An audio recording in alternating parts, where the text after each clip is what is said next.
They tell you that financial crises are unpredictable, that markets are rational, that regulators have learned their lessons, that central banks stand as guardians of stability.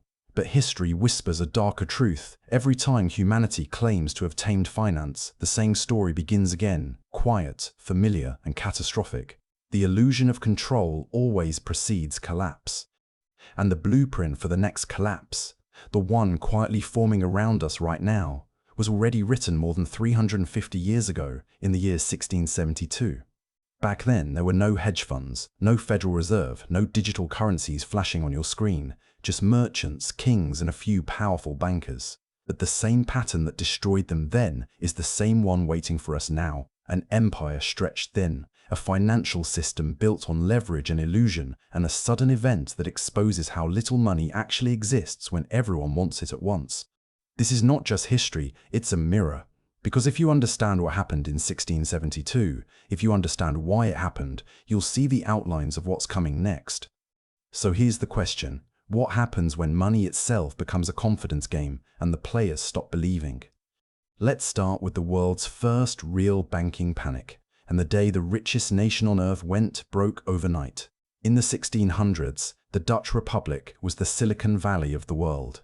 Amsterdam was the beating heart of global finance, wealthy, innovative, and invincible.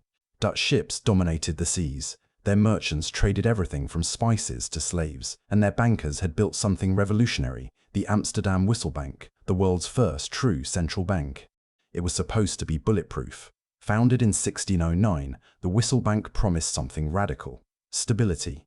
In an era when coins were constantly being clipped, debased, or counterfeited, this bank offered a simple, powerful promise: deposit your gold and silver, and we'll hold it safely. In return, you'll get credit in our books, book money, that you can use to settle trades. It was, in essence, the birth of modern money. Merchants loved it. Governments trusted it. Foreign investors poured in. The Dutch had turned faith into currency. But here's the thing about systems built on faith. They work brilliantly until someone doubts. For decades, the Whistle Bank operated with almost mythical stability. It was conservative, disciplined, the envy of Europe. And yet, beneath its solid marble facade, it had already made the fatal mistake that every financial system eventually makes. It started quietly, a small bending of the rules. The bank, which was supposed to hold 100% of its deposits in reserve, began secretly lending money to the Dutch East India Company, the world's first multinational corporation. The company was powerful, politically untouchable, and perpetually short on cash. The bankers told themselves it was temporary, safe, necessary.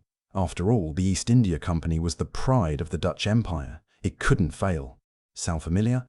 Every financial system eventually finds its version of the too-big-to-fail institution.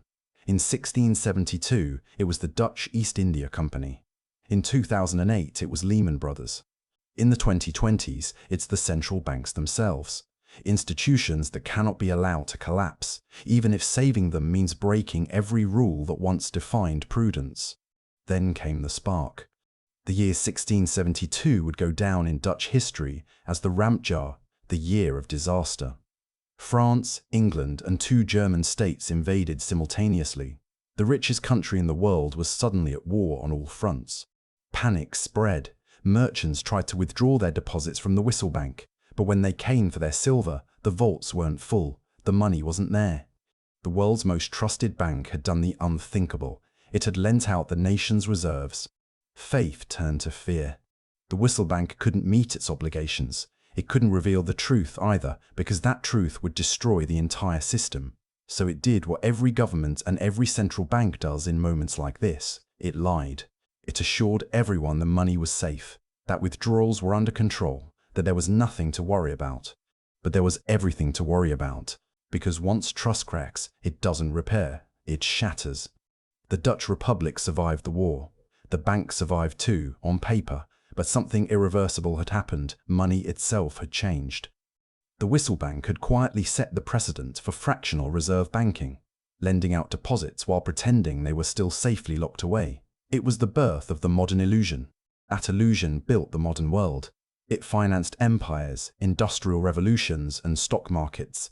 It also guaranteed that every few decades, the same ghost returns: a credit bubble, a crisis of confidence, a collapse. The truth is simple. The banking system doesn't hold your money, it holds your faith. Fast forward 3 centuries. The mechanisms have evolved, the names have changed, but the architecture of belief remains identical. Today, when you open a banking app, you see numbers on a screen.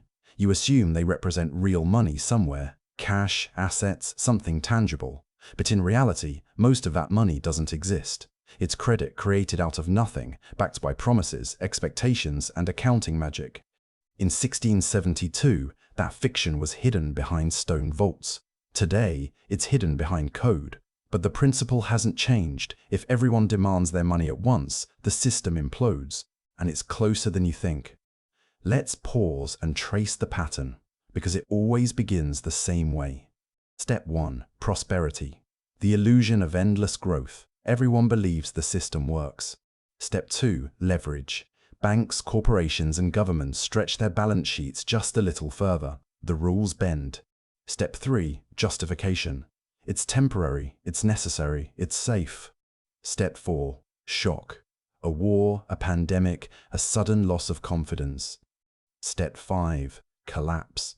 And when the music stops, you realize the money never really existed.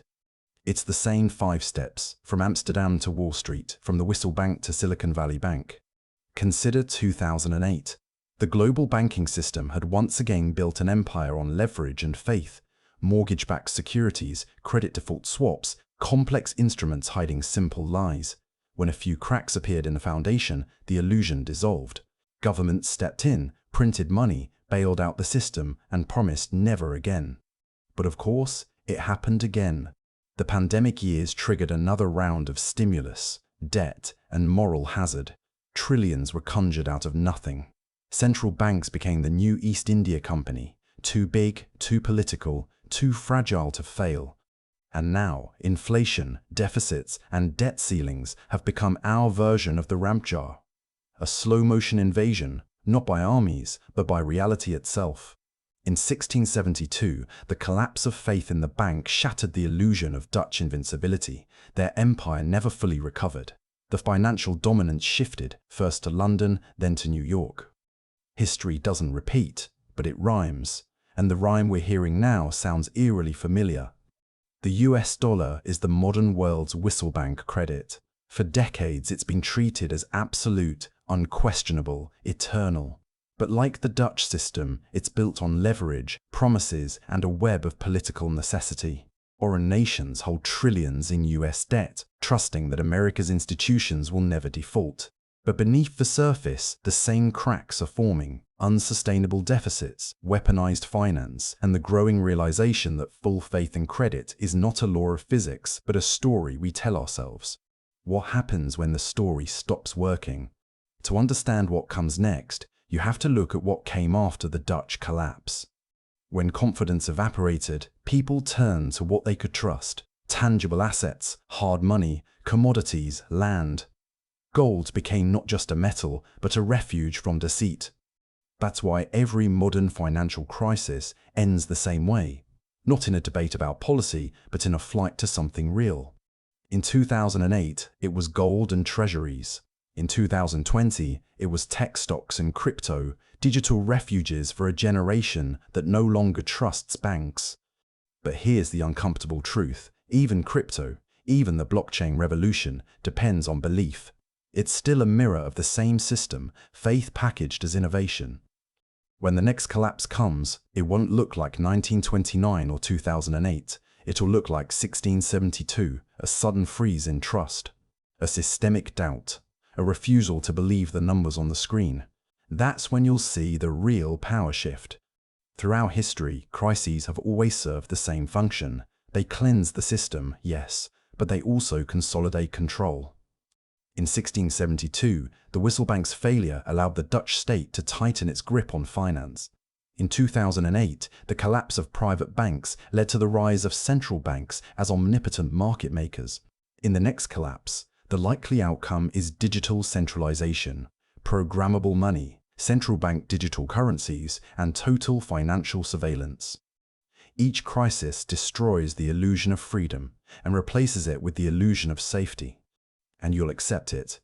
Because when fear spreads, people don't ask for liberty, they ask for stability.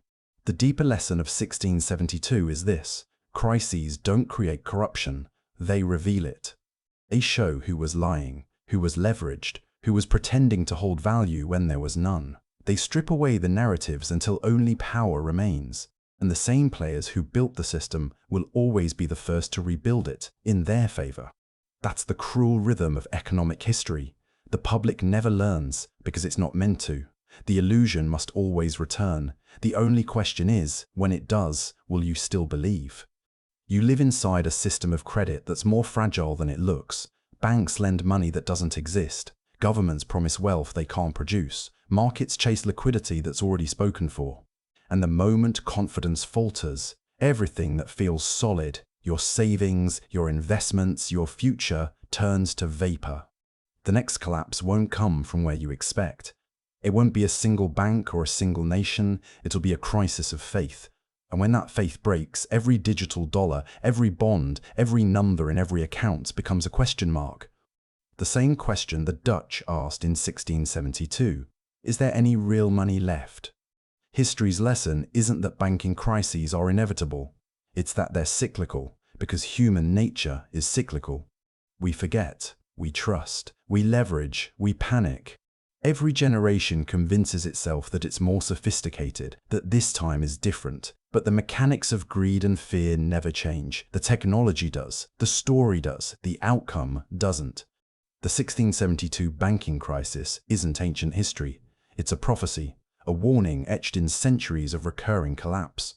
And if you can see the pattern, you can prepare for it. Not with fear, but with awareness. Because once you understand that the entire system runs on confidence, you realize the most valuable asset isn't money, it's trust. And once trust dies, everything else follows. So the next time someone tells you the system is stable, that the central banks have it under control, that this time is different, remember Amsterdam, 1672. Remember the marble vaults that turned out to be empty. And ask yourself one simple question. When the next year of disaster arrives, who will you still believe?